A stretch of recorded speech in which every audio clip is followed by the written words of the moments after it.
número 2. Neemias, capítulo de número 2, nós vamos ler o versículo 2 e o versículo 3. Eu quero colocar o título dessa mensagem: Depressão e Produção.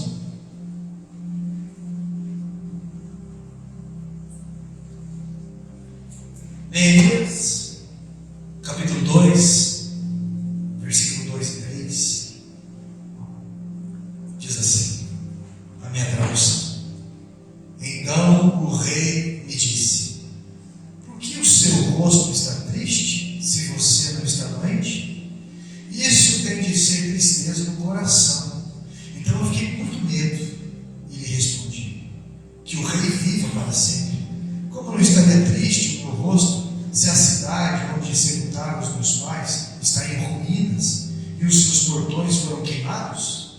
Bem, a Bíblia descreve o ser humano no Velho Testamento como barro, e a Bíblia descreve o ser humano no Novo Testamento como vaso.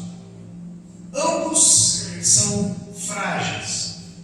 O barro é moldável e frágil, porque ele tem um retorno. O vaso, ele pode ter passado por alguma prova e útil para algo, mas ele também é frágil. E não deveríamos nos surpreender com tantas coisas que nós escutamos sobre pessoas que talvez nós nos iludimos pensando que são inabaláveis. Pessoas que nós nos iludimos pensando que são incansáveis, inatingíveis. Não existe super-herói. Somos humanos. A gente costuma dizer de uma forma chula: se não passar rolão aqui, cheira mal, seja quem for. Um dos homens da história, dos maiores homens da história do Evangelho, são homens que passaram por fases ou sofriam depressão todos os dias. D.L. Moody era um homem extremamente depressivo, entanto, um dos maiores pregadores da história. Às vezes levava esse homem carregado até o altar, para você ter uma ideia, tamanha era a sua depressão. Ele chegava a fazer no dia 6 cultos, com 6.000 pessoas. Pode pesquisar sobre o que eu estou falando: 4.000, 6.000, às vezes até 8.000 pessoas no culto, nos grandes revalistas. Charles Spurgeon, eu mesmo posto várias frases de Charles Spurgeon, aquela frase que diz: todo cristão, ou ele é um missionário, ou ele é um impostor. É de Charles Spurgeon. No entanto, um homem que sofreu uma depressão profunda. John Wesley, um homem, um pregador, um estudioso da Bíblia, histórico. Martin Lutero, um homem que traduziu a Bíblia para o alemão e para o inglês, um homem que escreveu as 95 teses, e a partir dele passou a ser conhecido como protestantes, porque ele protestava contra as indulgências papais, que diziam que para você herdar o céu, você tinha que comprar uma carta do Papa, que era um perdão do vicário. O Papa é o Cristo, o vicário, o substituto de Cristo. Você tinha que comprar aquela carta para você poder ter o perdão divino e herdar o reino dos céus. E ele escreveu 95 teses sobre a salvação sempre pela graça e tantas coisas assim. Mas um homem que sofreu de depressão profunda. Martin Luther King era um homem tão depressivo que o FBI investiu para que ele cometesse suicídio. E como isso não aconteceu, quando ele estava com 39 anos, depois daquela mensagem dele, I have a dream, ele teve um sonho, outro dia ele foi assassinado com 39 anos com um tiro. A Aimee Semple McPherson, fundadora da Quadrangular, que morreu com 54 anos. Essa mulher, além das rejeições que ela sofreu, das perseguições, da eletricidade na cabeça dela que tinha tamanha, até os médicos se surpreendiam, passou por depressões profundas, doentias muitas vezes.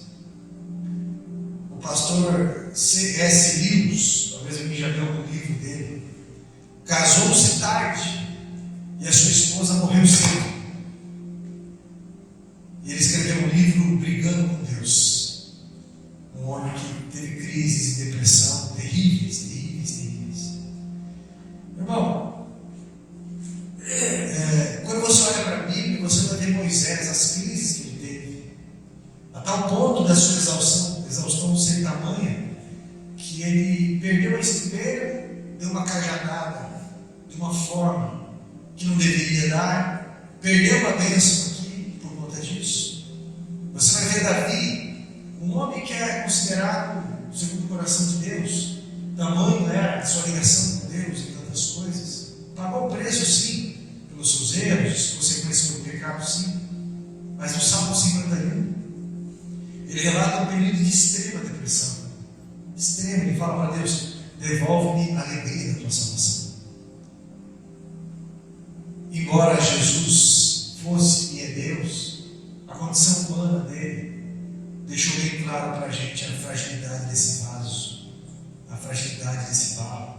Quando no jardim de Getsemane, a Bíblia diz que ele estava angustiado até a morte, estava triste até a morte, a tal ponto que o seu corpo se abalou tanto que ele começou a transpirar gotas de sangue. Não foi a única vez na história que um homem transpirou gotas de sangue, mas esse foi o caso de Jesus. Então a vida é assim mesmo, a aflição ela vem, nós precisamos buscar o caminho do ânimo. Nós não podemos morrer em vida, mesmo com notícias que abalam os nossos alicerces. Os 2 versículos que eu li para vocês falam sobre um livro de Neemias, que recebe uma notícia frustrante no 20º ano do reinado de Artaxerxes, no calendário aí, nosso, no ano 446 a.C. No capítulo 1 ele recebe uma notícia, no capítulo 2 já se passam 2 meses, aliás, no versículo 1 ele recebe a notícia, né? No capítulo 2 já se passam 4 meses. 4 meses que ele recebeu essa notícia de que a sua cidade natal, Jerusalém, estava arruinada. Ele era um homem que servia diante do rei, e nenhuma pessoa, segundo a lei da época, poderia se apresentar depressivo, poderia se apresentar triste diante do rei, era digno de morte. Mas Neemias era uma pessoa esforçada, mas depois de 4 meses ele já não conseguia esconder o seu abatimento mais. Quando ele se apresenta diante do rei Artaxerxes, o rei vai olhar para o rosto dele e vai perguntar para ele: você está triste? Você não está doente? O seu semblante não é de alguém que está doente, o seu semblante é de alguém que está abatido. Isso é tristeza de alma. Permita-me pensar com vocês no primeiro ponto aqui que eu meditei sobre. Quando não mais vale a pena eu estar nas minhas mãos? Eu preciso meditar nisso. Quando não mais vale a pena esperar tanto de mim? Neemias está triste e ele está totalmente envolvido debaixo de uma depressão. Mas ao longo da vida eu tenho aprendido algumas coisas. O segundo ponto que eu quero destacar com vocês: mesmo com uma tristeza absurda, Neemias não deixou de servir, não deixou de fazer. Você consegue entender isso? Neemias, mesmo depois de uma tristeza profunda, absoluta, ele não deixou de servir. Ele poderia identificar, eu poderia até identificar isso como uma depressão profunda, onde você não consegue mais esconder pelo teu semblante, o teu desgaste, o teu abatimento, a tua tristeza. Mas eu preciso entender algo aqui. Eu poderia identificar isso sim como uma depressão profunda, e porque os sentimentos eu carrego em mim, eles não devem comandar o meu serviço. Os sentimentos não podem reinar no meu serviço, porque tristeza está ligada com o sentimento, mas serviço está ligado com a atitude. Eu não posso permitir que a tristeza mude a praticidade do meu serviço. Você não pode deixar de servir porque está triste. Estar triste é uma coisa, deixar de servir é outra coisa. O Ativani diz que um dos principais inimigos do cristão são os sentimentos, porque eles são enganosos. Não deixe o inimigo tentar desviar a tua compreensão, como se um pregador fosse insensível nessa noite. Porque isso, ou sobre isso que eu estou falando, é uma guerra. E em uma guerra, sentimentos não são e não podem ser ditadores de fuga para não guerrear. A autocomiseração, a autopiedade pode ser muito perigoso para todos nós. E hoje, com muitas mensagens de coaches, não todos, alguns, muitas mensagens de autoajuda, você é convidado a ter autopiedade de você. Você tem que se ligar, não tenha dúvida. Você tem que saber o seu valor, o seu espaço, os limites, não tenha dúvida. Mas o que nós temos que tomar cuidado? Cuidado, porque senão a autocomiseração, ela ilude você. Ilude. Ela tira a tua força. E ela deixa você uma pessoa manhosa. Ela tira a tua força, ela tira a tua garra. E o que resta é uma pessoa dengosa, que não enxerga o próprio valor e fica se lamentando para todo mundo, exigindo valor que nem ele ou nem ela dá. Presta minha atenção. Terceiro ponto que eu quero passar para vocês, e que é muito importante diante disso, é a pilha. Olha só. Quer ver uma coisa? A tristeza não tem poder de quebrar a aliança que eu tenho com quem eu sirvo. Porque a aliança que eu tenho com quem eu sirvo é mais do que o sentimento da tristeza que está dentro de mim. A aliança que eu fiz me dá esperança para eu vencer o desânimo de hoje. Porque o Deus a quem eu tenho aliança pode reverter toda, eu disse toda e qualquer situação. A esperança que essa aliança me traz é um renovo de que, por mais que esses olhos aqui enxerguem o deserto, esta fé, dessa ligação que eu tenho com o meu Criador, faz eu enxergar além desse deserto, além das dificuldades, além do cenário triste que eu estou presenciando. O que você tem de tristeza não tem o poder de quebrar a aliança que você tem. E você percebe isso no texto. Ele está triste há 4 meses. Mas dá para você perceber que na vida desse indivíduo, ele manteve a sua aliança sadia. Dá para você perceber que, independente dos sentimentos que arrebentam ele por dentro, a aliança dele está viva.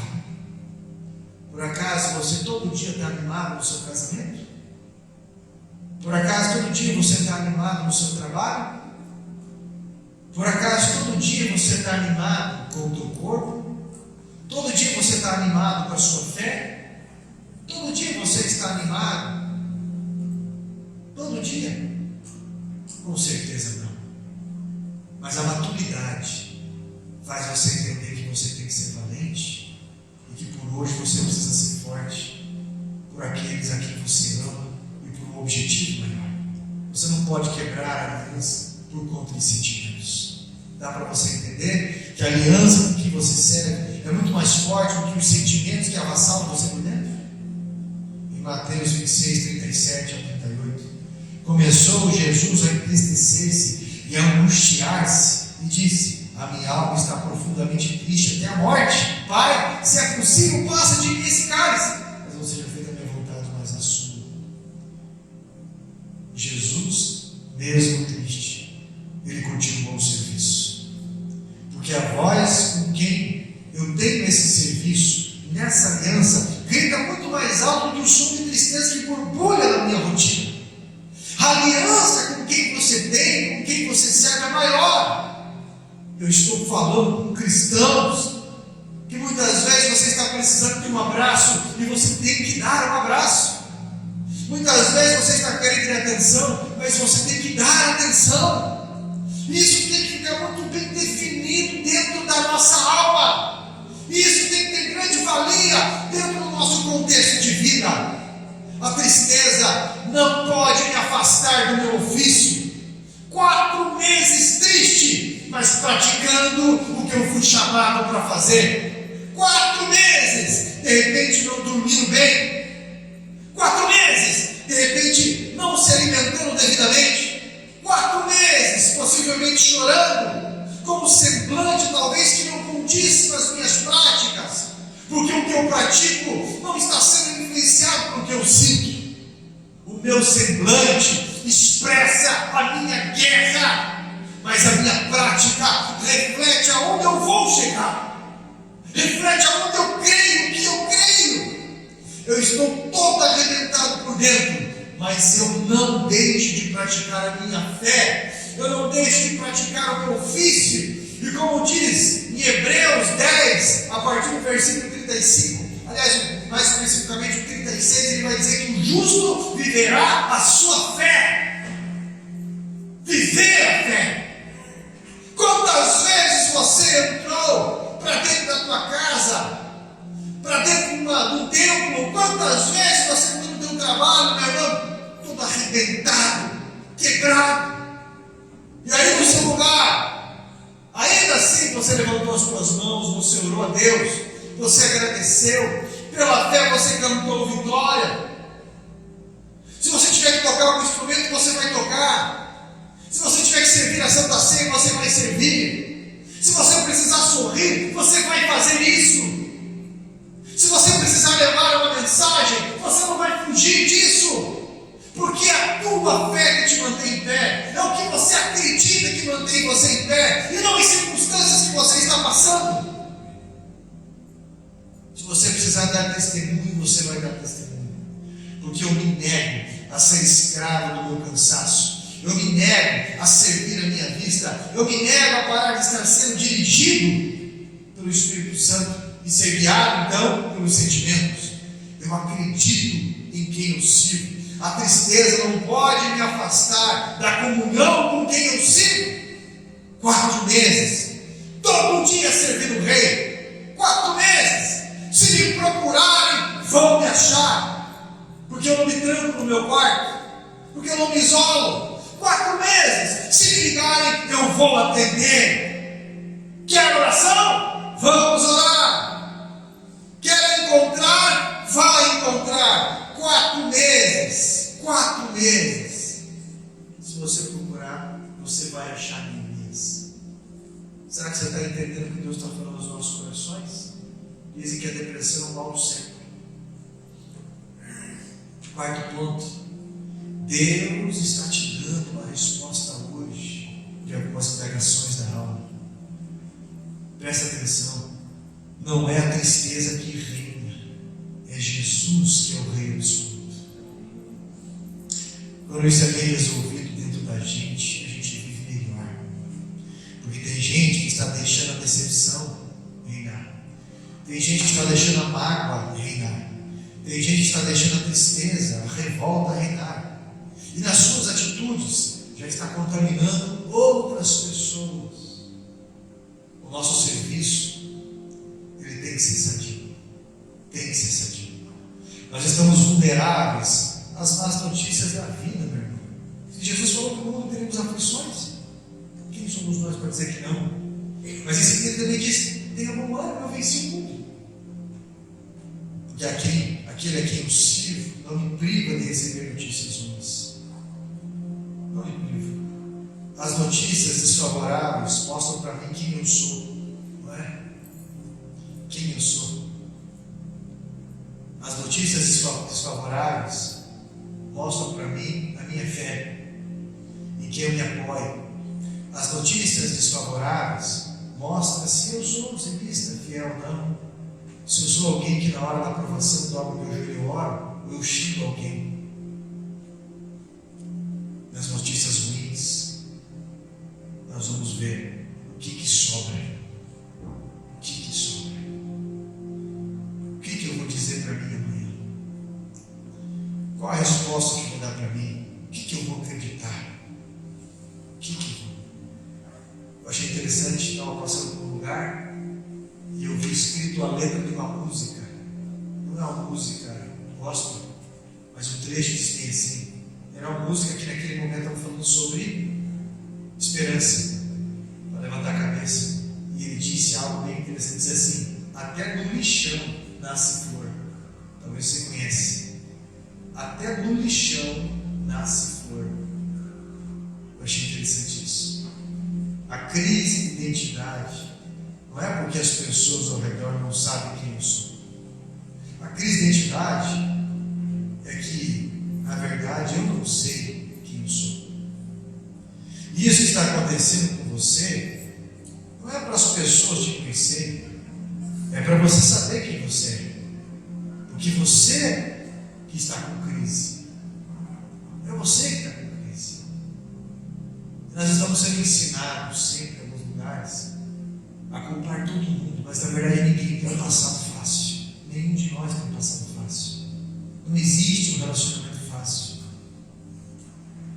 Interessante, né? Uma vez eu conversando com um rapaz que até chegou no momento de se tornar líder da igreja. Depois ele caiu na fé forte, apostatou na fé. Mas ele veio falar para mim, descobriu algumas coisas, descobriu, não fui atrás. Mas ele veio e confessou depois de toda a fofoca de algumas coisas entorpecentes, coisas que estava fazendo. Eu falei, por que isso, pastor? Você veio do mundo, você experimentou lá fora, você sabe que lá fora. Eu não, eu cresci na igreja, eu não sei das coisas lá de fora, eu quero conhecer aquilo. Eu falei, se fosse bom eu estaria lá. O resultado disso é amargo. E se eu não tenho vontade de fumar crack hoje, é porque eu não fumei. Mas quem fumou crack, tem isso na memória e vai ter vontade. Escute. E aí ele veio dizer que a minha vida é mais fácil, porque eu conheci lá fora. Mas ele foi protegido dentro da fé dos pais dele. Foi protegido dentro do ambiente cristão. Protegido dentro de um casamento cristão. Protegido dentro de uma vida cristã. E quantos de nós queríamos que fosse assim? Eu vi uma crítica uma vez, uma pessoa colocou na internet uma pergunta para um pastor e falou assim: eu sou filho de um pastor e não sou feliz porque sou cansado por conta disso e daquilo. Aí o pastor respondeu: então eu queria ver se você fosse filho, talvez se você fosse filho de um alcoólatra, um traficante, se você fosse filho de fulano, talvez você estaria contente. Mimado não é uma pessoa que tem tudo.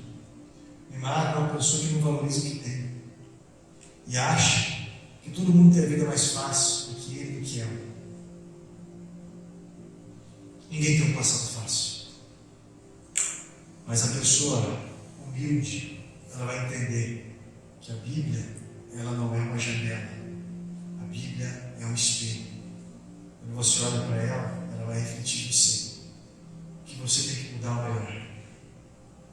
Agora, algumas pessoas que não são maduras olham para a Bíblia e pensam: fulano deveria estar aqui.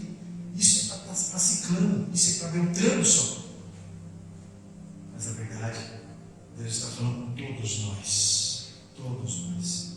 A crise veio para mostrar quem eu e você somos, no que nos apoiamos, o que tem dentro da gente, o que a boca fala, do que o coração está cheio. Talvez você não se conhece. As más notícias vão me revelar quem de fato eu estou sendo para mim. Aquele a quem eu sigo só trabalha com verdade, ele não vai me preservar de notícias ruins. Ou eu estou falando utopia? O telefone um dia vai tocar, um dia vai bater na nossa porta, e nós seremos desnudados. Eu creio que quando o galo cantou, não é um galo literalmente, é uma troca de turno, né? Se tocava algo para troca de turno, não poderia ter galos naquela região, naquele pedaço. Quando pela terceira vez foi tocado pela troca de plantão dos soldados, quando Pedro chorou amargamente, ele chorou porque ele lembrou do que Cristo falou, mas porque ele se enxergou. Tudo aquilo, amargamente. Porque por fora nós aprendemos a nos maquiar. No meio de multidões nós nos maquiamos. Por dentro somos o que Deus sabe e tem revelado a nós. E eu não posso me livrar de mim, nem fugir de mim. Porque a gente é muito bom para dar palavras para os outros, para aconselhar os outros, mas às vezes não conseguimos seguir os próprios conselhos. Eu falo para você levantar a cabeça, Mas quando eu preciso levantar minha cabeça, eu tenho dificuldade, não é?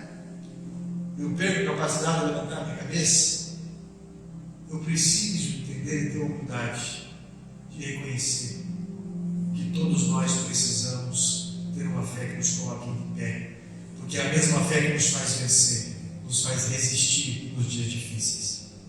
Existem coisas inevitáveis, e coisas inevitáveis eu não posso brigar com elas, porque quando eu tento resolver aquilo que é inevitável, eu me desgasto. O desgaste é emocional, é espiritual, é físico também. Quinto ponto: aceite que a tristeza vai passar e não seja injusto hoje com suas respostas, porque essa tristeza ela tenta ofuscar aquilo que tem de valor ao teu redor e na tua vida, e você sempre fica com uma expectativa de que só amanhã vai estar melhor, mas hoje você já está vendo frutos de ontem, de conquistas, das coisas que Deus abençoou. Deus está preocupado com a nossa alma. Está preocupado com a nossa alma. Quero que você feche os teus olhos agora assim. Levanta a tua mão direita no teu banco onde você está. Repita comigo assim. Repita em alta emoção. Diga assim: essa ansiedade vai passar. Essa tristeza vai passar. Essa tristeza não vai me ultrapassar. Eu não vou ficar depressivo, porque o Deus a quem eu sirvo me protege da sua sombra onipotente, em nome de Jesus. Olha para cá. Não cometa suicídio, não cometa suicídio. Não cancele os seus votos de casamento. Não recue no teu ministério. Deus não te desamparou. Deus não te desamparou. O sangue de Jesus tem poder para te salvar. O sangue de Jesus tem poder para preservar a tua vida. Isaías, capítulo 49, versículo 16. Pode uma mãe que ainda amamenta o seu filho abandonar? Pois ainda assim eu nunca vos abandonarei, diz o Senhor dos Exércitos. Tenho o vosso nome escrito na palma das minhas mãos. Irmão, Satanás não tem poder nessa vida e não encontrará brecha alguma, porque o sangue de Jesus te cobre. Ele não tem poder quando você tem essa ligação com Deus. Isso renova as tuas palavras, a tua fé. Quando você coloca a tua fé nas tuas palavras, ela derruba muralhas, ela abre um caminho na tua vida, ela traz respostas. O irmão Renato não pôde vir para o culto hoje. E só para testemunhar para vocês. E daí ele chegou para mim e falou assim: pastor, o senhor é resposta de oração da minha vida e da vida da minha esposa. Tem toda uma história. Um dia ele conta. E ele disse assim: eu quero ofertar ali, tem uma empresa, eu quero ofertar as colunas ali já para a gente fazer as salas. Eu falei: glória a Deus, cara, isso é resposta de oração. E ele: então, pastor, amanhã eu vou vir para medir aqui e você vai precisar falar com esses homens da igreja para poder fazer esses buracos aí, fazer as sapatas. E naquela hora eu pensei igual Neemias: ai Senhor meu Deus, eu já fiz tanto apelo na igreja, mas toda vez eu tenho que estar, muitas vezes eu tenho que estar à frente. Eu falei: Senhor, eu tenho que preparar mensagem, eu tenho muita visita, eu tenho muita mensagem para responder, eu tenho muita coisa para escrever, eu tenho muita coisa para corrigir, muito cálculo, muita ligação, muita reunião para fazer. E eu já também não tenho mais 20 anos. Também não sou uma pessoa de 200 anos, mas também não tenho mais 20 anos. Né? Se você passa com idade, se não tem uma dor ou outra, você está morto. Né? Eu pensei: agora eu vou ter que fazer aqueles buracos, eu vou ter que fazer aquelas sapatas que são grandes, aquelas coisas assim. E eu fiz uma oração para Deus ontem, inclusive: Senhor, se for possível, passa aqui esse cálice. Porque, Senhor, eu ficar cavando, batendo picareta e inchado nessas pedras. Ah, Senhor, se for possível. Daí hoje ele veio aqui, tirou as medidas mais. E, pastor, deu um intervalo agora aqui, eu vou mandar funcionário vir aqui e fazer esses buracos aqui, para a gente fazer essas coisas, tá? E eu vou ofertar as colunas de fora a fora, de toda a laje aqui. Tá? Os pilares, as colunas, todos os pilares e as colunas. Vai faltar umas travessas daí. Daqui a pouco eu já coloco as outras também, já para a gente poder fazer a parte de cima ali. Depois tem que fazer as coisas ali. Eu não sei quantos mil que é isso. Ele chegou hoje, ele estava na sala ali, escrevendo, anotando, fazendo coisa. Ele chegou para a janela e falou bem assim: pastor, que bênção de Deus. Apareceu agora 5 barracões de 1000 metros para eu fazer estrutura metálica. Mais 5 barracões. Uma porta que Deus abre em cada coisa que você vai fazer. Essa semana passada eu estava conversando com um rapaz e ele falou bem assim: pastor, eu comecei a ser disciplinista na igreja que eu estava, e enquanto eu devolvia, porque é por serviço, né, pastor? Eu faço um serviço naquela semana, aí eu recebo R$700, eu devolvo R$70. Mas pastor, quando chegou no ponto que eu tinha que devolver o dízimo R$1.500, aí me doía. Vou te falar, estou sendo bem sincero. Tudo bem que eu pegava 15 mil, mas me doía devolver 1.500 de questão. Eu lembrei de uma oração que o pastor Cláudio fez com o rapaz. O rapaz falou assim: pastor, até quando leva 3.000, eu consegui resolver meu dízimo. Hoje eu ganho muito, muito mais, eu não consigo devolver. O senhor faz uma oração para mim, tá bom? Colocou a mão na cabeça do pai: Senhor, faz com que o teu servo volte a ganhar 3.000. Brincando, né? Nós não podemos esquecer que ninguém vence Deus no dar. Ninguém vence, né? Olha o tamanho dessa oferta que ele fez. Essas estruturas metálicas, isso é muito caro. Não sei quantos mil que vai sair disso aí. Eu nem perguntei para ele. Mas é muito caro isso. De fora, gente, aqui dá 20, vai dar 20 metros por 12. E as treliças, aquelas colunas e tudo mais, e as sapatas, o concreto, um monte de coisa. Mas 5 barracões de 1000 metros cada um, empresa, e a equipe de funcionários, porque aquilo vai funcionar hoje em dia. Eu tive um testemunho para dar, e ele também. Você está entendendo o que eu estou falando? Deus é bom, né? Deus é bom. De alguma forma, Deus abre portas, mas ninguém vence Deus dá.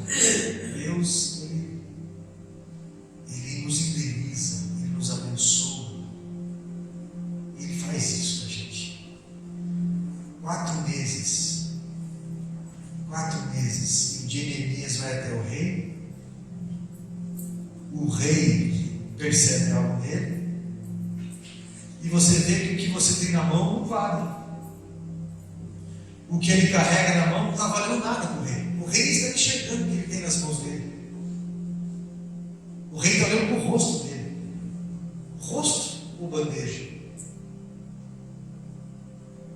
6º ponto. Eu estou falando com alguém que o brilho do seu serviço está sendo ofuscado por algum desânimo que está te colocando em condição de risco.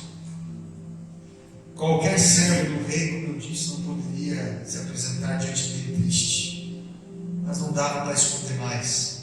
E Deus se apresenta aqui na figura do rei, que está preocupado comigo e com você. E eu pergunto para você: será que já não é tempo, quando não vale mais a pena estar nas próprias mãos suas?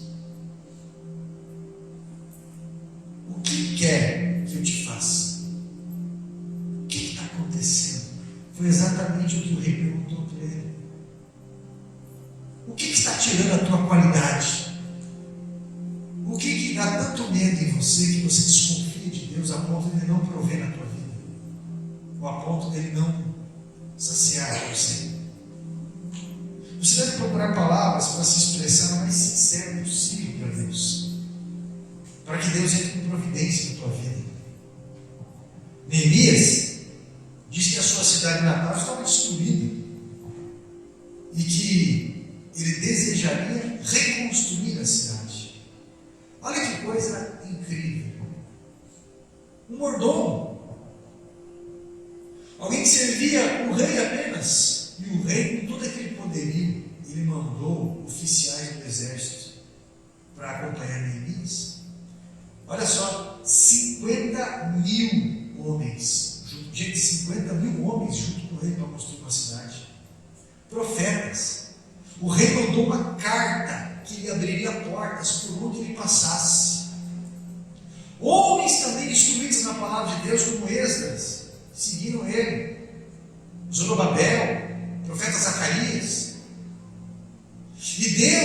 hoje um exército para nos defender, homens e mulheres instruídos, cartas do rei em nossas mãos. E Ele chama você hoje para abandonar esse orgulho, talvez, que lhe impede de pedir com ousadia, onde você olha somente para a tua dignidade, mas não olha para a dignidade de Cristo. Deus, Ele te dá força onde você não tem, para você reconstruir. Não é igual, é melhor. A glória do segundo templo. Deus, Ele coloca à nossa disposição um exército para reconstruir cidades assoladas. Você vai ajudar muita gente. Você vai fazer com muita gente. Você vai orar por muitas pessoas.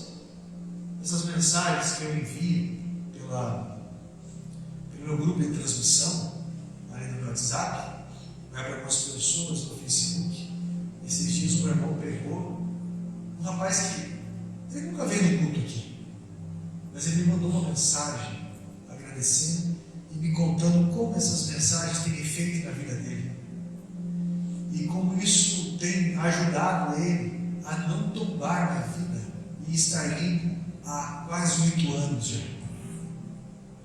E isso ajudou a congregar numa igreja lá na cidade dele. Você não fica vendo resultado, e responsabilidade não tem glamour assim.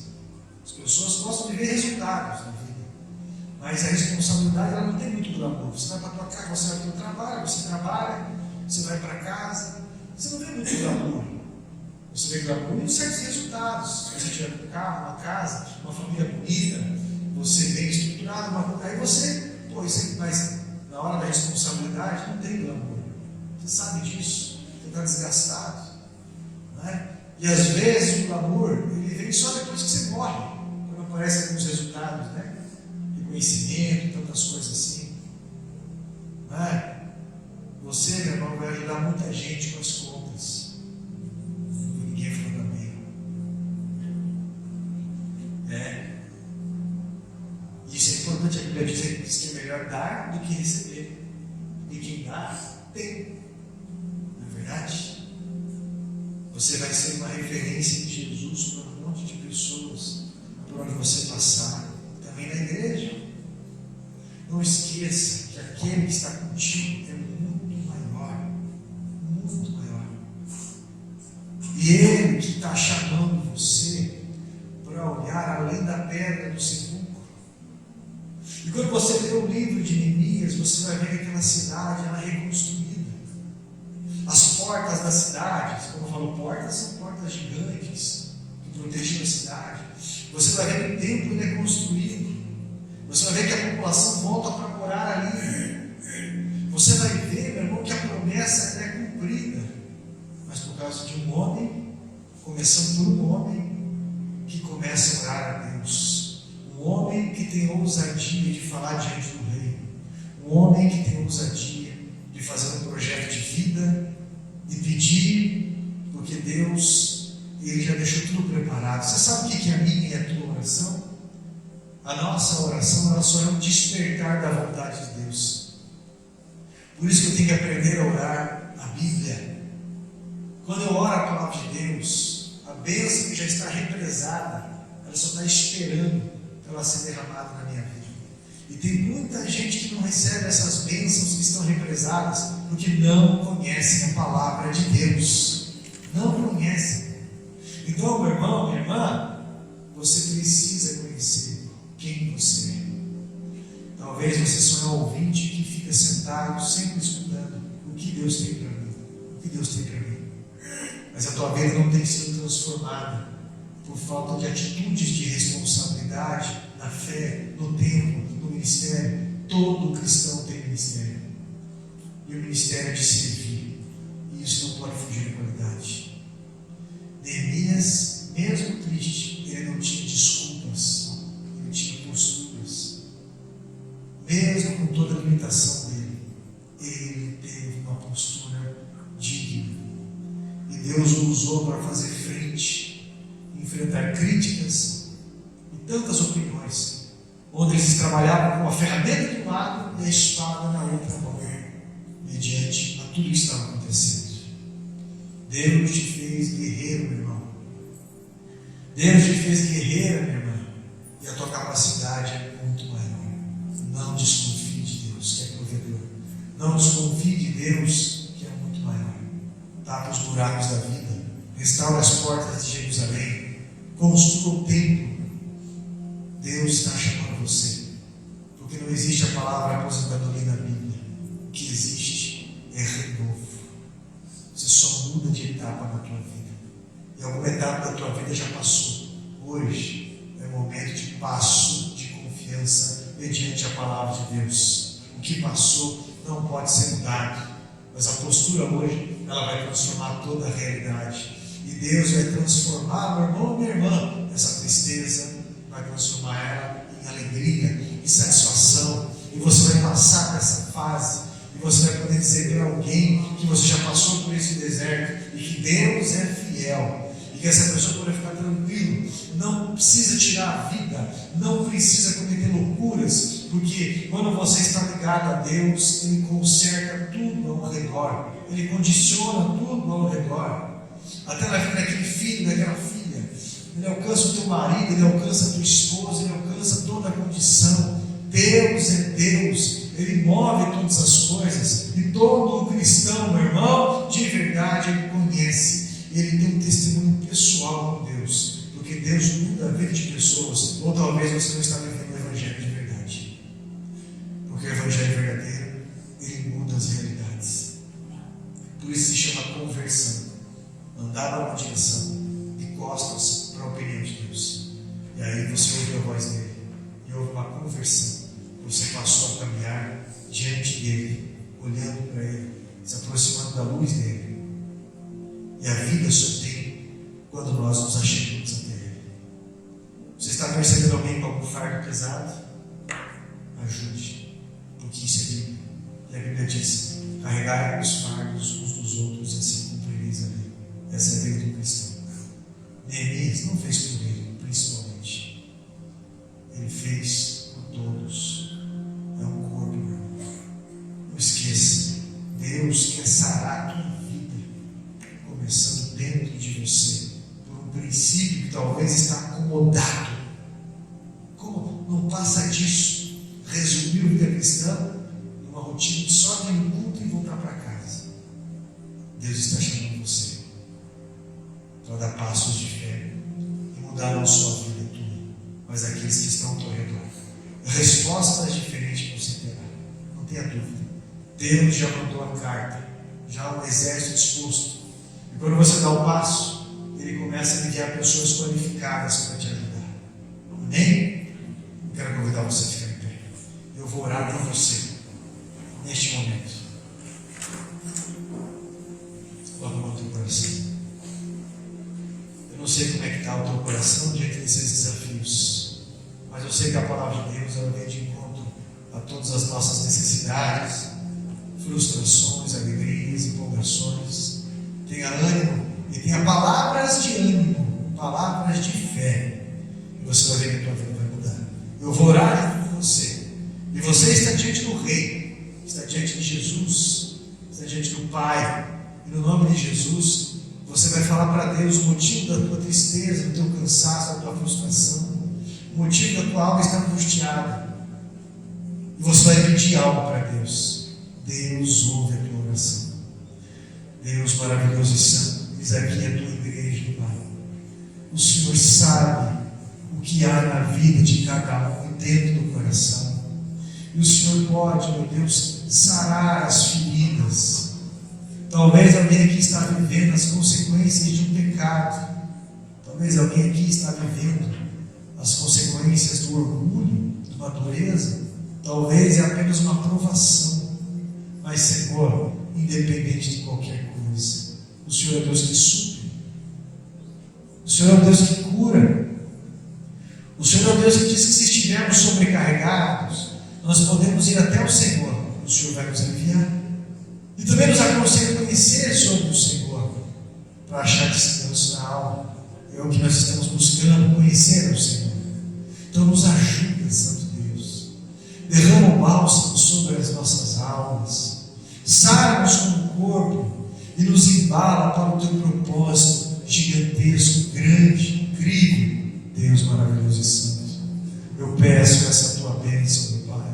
Eu peço a tua honra, eu peço a tua unção, eu peço, Deus, o teu poder e livramentos. Assim, meu Deus, envia os teus anjos, coloca os demônios por terra, Pai, porque o Senhor é Deus Todo-Poderoso. E aonde alguém estiver ouvindo essa mensagem, que aquele coração, Pai, que estava perdendo vida, aquela pessoa, Pai, que as aflições odiava essa mente, aquela pessoa, meu Deus, que estava presa em uma fase da vida difícil, hoje, Senhor Deus, eu peço que o Senhor venha refrigerar esta alma, esta vida, renovar essa pessoa para que ela perceba mais uma vez o gosto da vida, o gosto da vida eterna.